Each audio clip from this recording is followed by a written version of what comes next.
కడప జిల్లా వ్యాప్తంగా దసరా ఉత్సవాలు ఘనంగా నిర్వహించారు. 9 రోజుల పాటు వివిధ రూపాల్లో అమ్మవారు భక్తులకు దర్శనమిచ్చారు. 9వ రోజు కడప నగరంలోని ఎర్రముక్కపల్లె ప్రాంతంలో చౌడేశ్వరి దేవి అమ్మవారికి భక్తులు సెమీ దర్శన కార్యక్రమాన్ని నిర్వహించారు. మంగళ వాయిద్యాలతో ప్రత్యేకంగా అలంకరించిన రథంపై లలితాదేవి అవతారంగా అమ్మవారు పురవీధుల్లో భక్తులకు దర్శనమిచ్చారు. 120 సంవత్సరాల చరిత్ర కలిగిన దేవస్థానంలో కొలువైన అమ్మవారికి ప్రతి ఏటా దసరా ఉత్సవాలతో పాటు జ్యోతి కార్యక్రమాలను నిర్వహించామన్నారు ఆలయ ధర్మకర్త కళ్యాణ్ సుధాకర్. భక్తులంతా తరిస్తారని కోరిన కోరికలను తీర్చి చౌడమ్మవారు ప్రజలపై కృప చాటుకున్నారని తెలిపారు.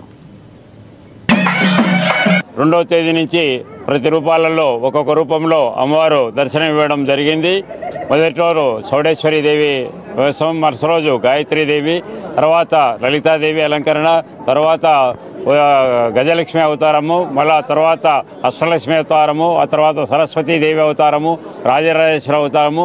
ఈరోజు విజయలక్ష్మి అవతారంలో అమ్మవారు జనాలకు భక్తులకు దర్శనం ఇవ్వడం జరిగింది. ప్రతి ఏటా ఈ దసరా ఉత్సవాలు చౌడేశ్వరి దేవస్థానం నందు జరుగుతాయి బ్రహ్మాండంగా.